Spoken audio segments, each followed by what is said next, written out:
아이고 안녕하세요. 오늘 사실 진짜 대충 하려고 했습니다. 아예 그냥 스트레칭만 좀 하다 말려고 했는데 또 열혈 시청자분께서 댓글을 남기셨어요. 열심히 보고 있다. 댓글 감사합니다. 그래서 오늘 열심히 할게요. 오늘 화요일이죠. 오늘도 역시 상체는 스트레칭 위주로 하고요. 하체, 스쿼트 하루하루 한번 해볼까요? 하루하루? 어제 스쿼트 했으니까. 근데 스쿼트는 매일 해도 쉽지 않을 만한 그런 운동이라서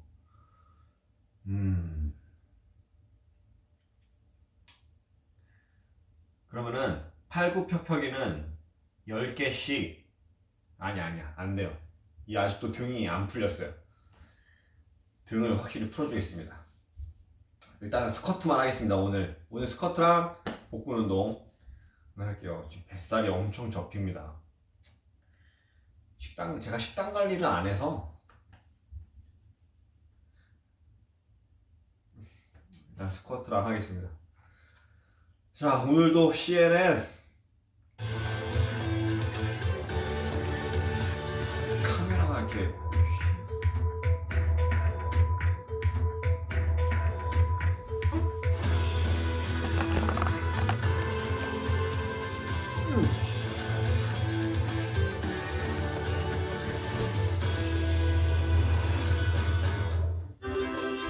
The weather, sponsored by Qatar Airways.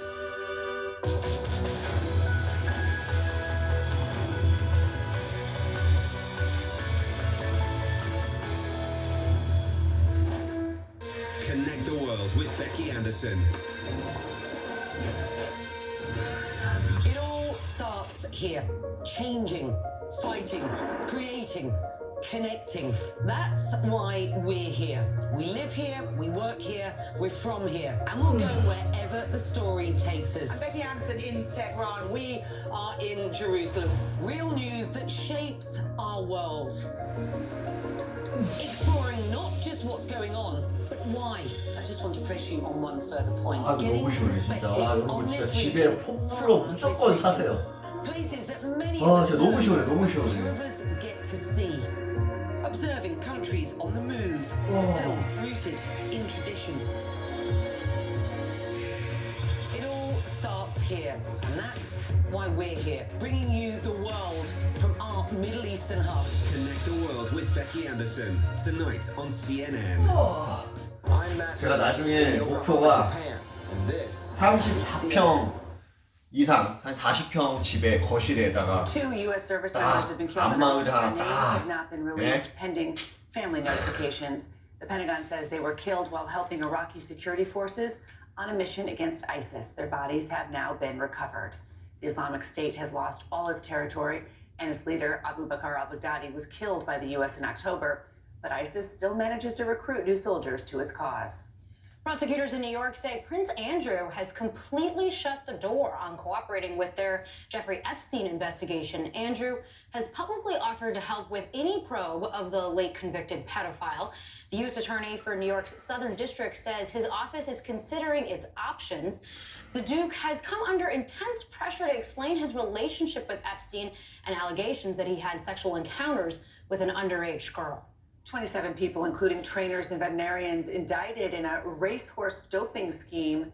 Among the defendants is Jason Service, the trainer of Maximum Security.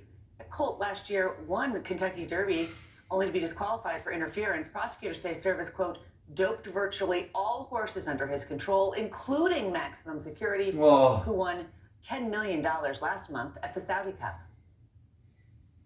The power of Christ compels you! The power of Christ compels you!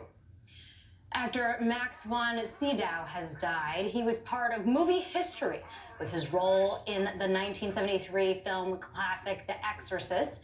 He rose to fame starring in nearly a dozen Ingmar Bergman films, including The Seventh Seal. He received 2 Oscar nominations in 1988 and again in 2012. More recently, he appeared in Star Wars: The Force Awakens and in TV's Game of Thrones. Max von Sydow was 90. One of those sort of faces of the 20th century, of the whole century of moviegoers. Yeah. All right. Well, what do Wall Street and Bernie Sanders have in common? Both need comebacks today, big time. Markets looking to rebound from its historic dive, and Sanders needs a win in Michigan to breathe life into his campaign. And now, a moment of wonder from Great Big Story, made possible by Suntory. In Japanese, the word kaiju translates to giant monster and is used to define an entire genre of movies and TV shows. The series Ultraman birthed a whole new era of kaiju.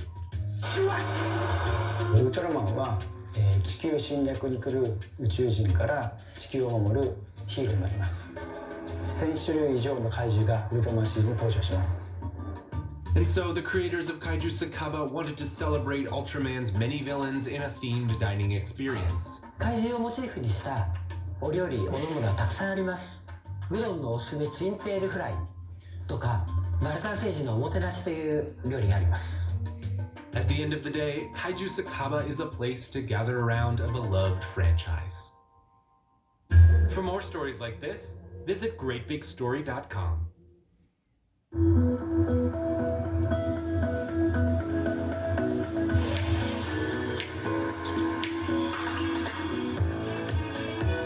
Wherever you are in the world, Lotte is always close to you. Lotte will be with you throughout the world until the name Lotte is synonymous with friendship. Your lifetime friend, Lotte. 40 years ago, Vietnam looked nothing like this. Today, its cities are rising, and this Southeast Asian nation now has one of the most dynamic economies in the region. There's a lot of opportunity for the country to grow. See how Vietnam is still growing, and meet entrepreneurs and innovators, helping to drive that growth. Young generation, they have some new idea in mind. Growing Vietnam, Saturday on CNN. And now, a moment of wonder from Great Big Story. 竹升麵，顧名思義就係用一碌竹嚟到去打壓呢個麵團，令到呢個麵團平均嘅去自然嘅受力，令到呢個麵更加去爽口彈牙，更加和味，更加好食咁樣。我哋呢個家族就揀咗用呢個最傳統嘅，差唔多失傳嘅手藝嚟個竹升麵嘅技術嚟到去做呢個麵。總結咁就係咁我哋作為呢個傳統竹升麵喺香港嚟講，最後一個代嘅傳人，咁我哋好希望都即係代表坤嘅竹升麵亦都可以將呢個技術嚟到去繼續傳揚開去，亦都希望更多香港人甚至廣東人都可以繼續可以食到呢個咁地道嘅傳統嘅美食咁樣。For more stories like this, visit greatbigstory.com. No matter where you are in the world, there is a clear pattern on how governments and leaders use the power in their hands. Will this change Europe? Demonstrations erupted over unemployment. There could be some very serious national security questions. What about Mr. Trump's America? Mr. King Jr. would be very disappointed. Living and working in the US right now gives me an important perspective as an outsider looking in. How divided is America? Quite divided. Do you blame the president for that? No. You've cut off any friends or family who are Republican. Yes. 배불러. Hoping to turn all of this energy into votes. How do you balance your politics and the need to make a statement?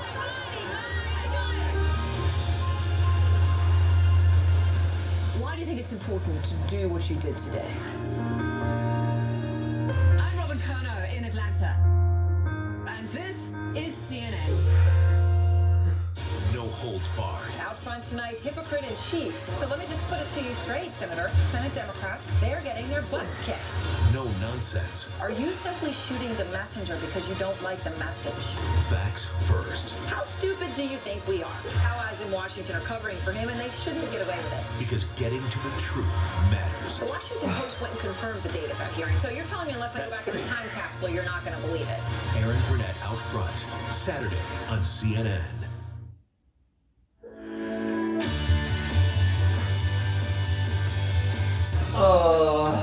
Wall Street dangerously close to a bear market, a year of gains wiped out. Now the president is pushing stimulus measures, but can stocks stage a badly needed comeback today? Broad impact from the virus around the world. Italy totally shut down, freezing 60 million people in place. But in Asia, numbers appear to be declining. And Bernie Sanders faces a pivotal test today if he wants to remain viable in the 2020 race. Can lightning strike twice? Welcome back to Early Start. I'm Laura Jarrett. And I'm Christine Romans. It is 30 minutes past the hour here in New York this Tuesday morning, a Tuesday after a historic day on Wall Street after coronavirus fears and an oil crash sparked a huge sell-off. The Dow closed down more than 2,000 points. That is the worst point drop on record, the worst day for the Dow since October 2008. The S&P 500 tumbled 7.6% in one day. It is now 18% below its record high. A 20% decline would mean the end of the bull market. Numbers plummeting so quickly they triggered what's called a circuit breaker, put in place after Black Monday, that crash in 1987. The pause is designed to ease panic among investors, and it worked for the most part. Wall Street on the brink of ending its decade-long bull market, but it stopped yesterday. President Trump needs the declines to end here. He's used the economy as a barometer for success since he was sworn in. The White House has invited Wall Street executives to meet this week on the coronavirus, and the president, in a somber press conference, laid out his expectations for stimulus. Listen. And discussing a possible payroll tax cut or relief, substantial relief, very substantial relief. That's a big number. We're also going to be talking about hourly wage earners getting help. It appears to have helped for now. U.S. futures are up this morning, up 3% in a bounce back that would be some 700 points. Overnight in Asia, you saw an attempt to recover there, although not as robustly. And in London, Paris, and Frankfurt, stocks have moved higher, but taking away just a little bit of the recent losses. Now, Trump is focusing on hourly employees because they are the most vulnerable. They ferry groceries, passengers, hot meals. They can't work from home. And by the way, if they go to work and they are sick, they spread the virus. There are two problems for Trump. One, Senate Republicans are cool to new economic stimulus measures. And two, even with a strong economy, the administration has already done things usually reserved for down economies. He cut taxes in 2017. The federal deficit is already over $1 trillion. Is there an appetite for a cruise ship industry bailout or an airline bailout? Remember in India 2 weeks ago when Trump tweeted, "Stock market starting to look very good to me"? Since that stock market bullish call, stocks are down 14%. The White House says President Trump has not been tested for coronavirus, even though he came in close contact with several lawmakers who are now self-quarantined. Those lawmakers had contact with someone at a recent conservative conference, CPAC, who later tested positive for the virus. Florida Congressman Matt Gaetz rode on Air Force One with President Trump on Monday as he found out about his own possible exposure to the virus after spending the weekend at Trump's Mar-a-Lago property. He made headlines just last week when he wore a gas mask onto the House floor.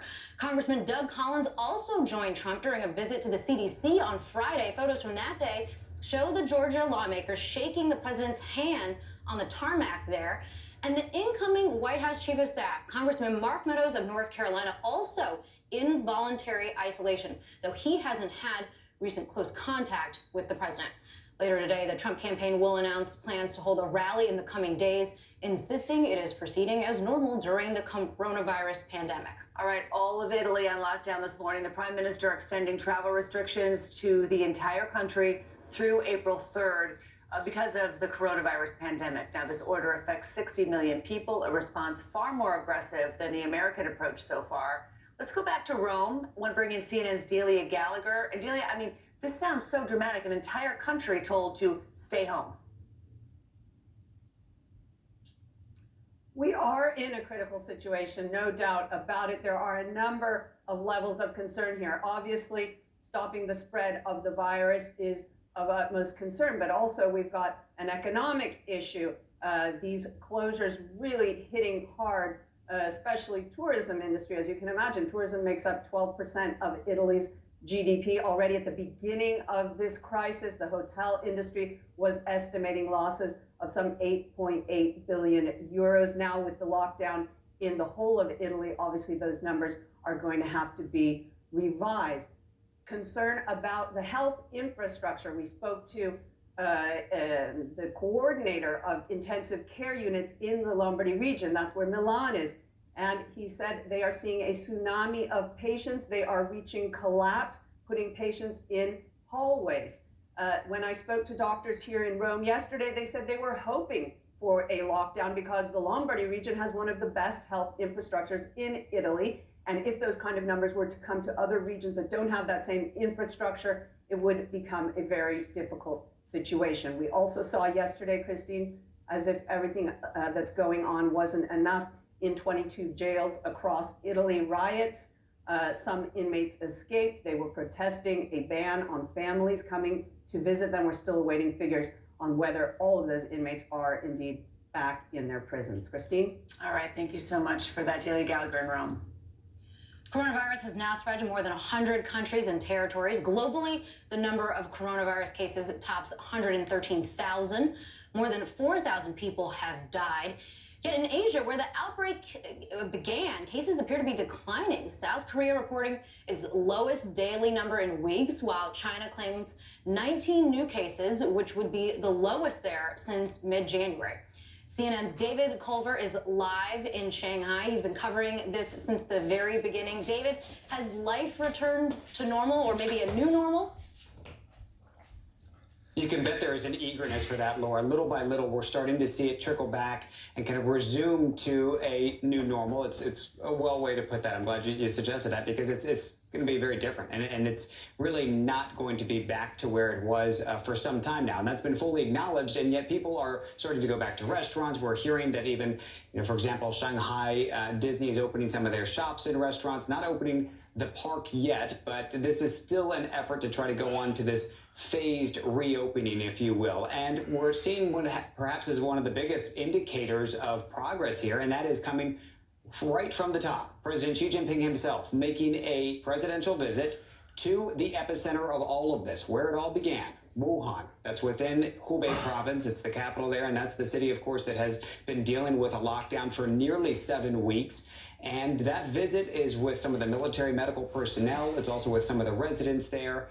They're still within a lockdown zone, so that hasn't been lifted. But what we're hearing now is, as of today, they're starting to allow movement for certain people within Hubei province, just outside of Wuhan, who are deemed to not be at a high exposure risk. And how do they track that? Well, it's done through an app. In fact, all of us here in China are pretty much tracked by big data, if you will, and we have a QR code that tells us either green, yellow, or red. And if you're green, it means you're deemed at low risk to travel and to go around. And if you're at red, you're supposed to be quarantined. Yellow, you're supposed to stay in place as well. You're potentially going to have some sort of exposure. So they're doing that within Hubei province now. That is a sign of progress. It's a sign that they're allowing some movement within. We're also hearing all the field hospitals that they had opened up, they're closed, and they're starting, Laura, to resume school in the northwestern province of China. So there's a lot of folks, including in the U.S. where you are talking about maybe pulling schools and closing them down for a while.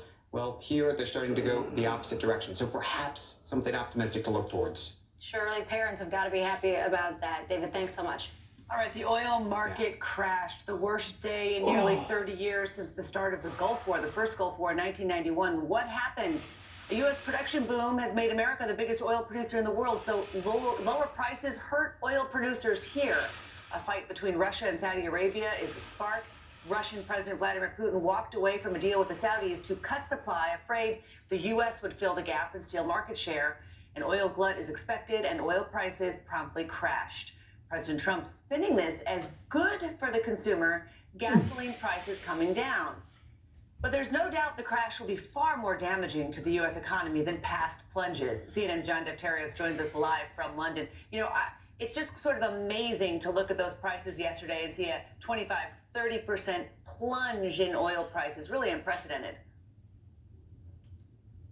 Unprecedented indeed, Christine. In fact, I had to look at the trading screen 3 times to see if I could believe it. And it's interesting, the spin by President Trump, because I find it very difficult to believe that consumers will even feel the price cut at the pump when they have this pandemic to deal with. When you talk to people on the phone, they're extremely worried about the near future. And as you suggested here, the U.S. has risen to number 1, lucky 13 million barrels in the first quarter of 2020. It was like a wave for a decade where they doubled their output. And we have about 1.5 million jobs in the United States directly linked to the oil and gas sector. A multiplier of 10 if you take in hotels and restaurants, car dealers, the real estate business. I was in the Permian last October. It was extraordinary, the boom that we've seen right now. And this 50% correction, by the way, from January 6th, 30% of that in the last 3 days of trading. Little consolation, this rise that we see up today, because the industry is going to be transformed by this price correction, no doubt about it. This is not about small and medium-sized enterprises in the basins that produce the shale, but the majors have come in. I say the mature adults are at the table. They have deeper pockets, Christine, but they're much more prudent with their spending. So they got to cut back on production. It's not about just producing oil, but making money. And the benchmark on Wall Street today is about 15% return on capital. And they got clobbered during that sell-off that you saw on Wall Street yesterday, the oil and gas companies. Yeah, that 1.5 million jobs in the U.S. is really an important number, especially if you see bankruptcies. Is there a danger the U.S. oil patch becomes, I guess, collateral damage as the Saudis try to grab control? I think it's the biggest danger for oil and gas in the United States and for the world. As a matter of fact, Christine, the Department of Energy in the United States said that they don't like the idea that state actors are trying to manipulate the markets. That's finger pointing to Saudi Arabia and to Russia. Mohammed bin Salman is this young crown prince we've heard about. He's only 34 years old. When Russia left the bargaining table, when I was covering the OPEC Plus meeting in Vienna on Friday, over the weekend, the Saudis said, look, this is our line in the sand. You're not going to join us in cutting production. We'll boost up production and we'll slash prices. So I'd say it's a kind of energy power play right now. And the U.S. oil and gas producers and those in Africa and Asia and everywhere else will feel the squeeze of this power play by the number 1 and 2 exporters in the world, Saudi Arabia and Russia. All right, John Defterios for us in London. Thanks, John. All right, still ahead, Bernie Sanders needs a big night in Michigan, or his campaign will have a tough choice to make. Can he pull off another surprise to slow Joe Biden's momentum? CNN wins Royal Television Society Awards for Best Coverage Breaking News. Journalist of the Year. There, another shot. And Outstanding Contribution to Broadcast Journalism. Women of the future. And the British Sports Journalism Awards. First woman to win Broadcast Journalist of the Year. We both feel differently about speaking out. It's been answered. This particular question has not been answered.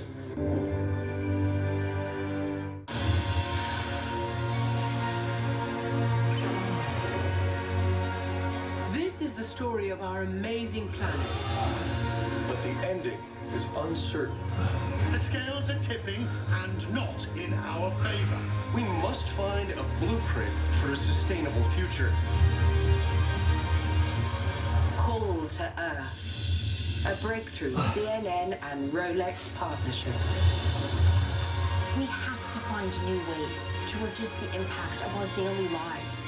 1분만 쉬었다가 마지막 운동 저거 캐틀벨을 들고 스쿼트 해서 끝내겠습니다. To create solutions and inspire change. This is CNN's call to Earth. This is my call to Earth. What's yours?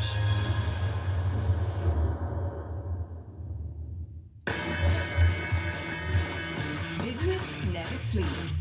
As the sun sets in Seoul and Shanghai, deals are signed in Dubai, and Europe is already in play. New York prepares to make its first move. I'm Julia Chatterley, journalist, global market analyst, and host of CNN's newest business show, First Move. Join me in the financial capital of the world for market-moving perspective on the news influencing global politics, culture, and finance. I'll speak to newsmakers, risk takers, and the ultimate game changers. Bold moves, big deals, winning trades. It's all right here. Make CNN your first move. First Move with Julia Chatterley. Tonight on CNN.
Oh. Welcome to The Lead. I'm Jake Tapper. We're going to begin with the politics lead, and one of the biggest bombshells today. The straight talk you need. That seems to be, to me, completely contradicting. From your man in Washington. It's all food for thought when you and the public are trying to decide who to trust. Who won't back down. We're getting a new look at the headwinds that congressional Republicans already are facing. A monumental day in our politics. The Lead with Jake Tapper. Tuesday through Saturday on CNN. I'm Jim Bitterman in Paris, and this is CNN.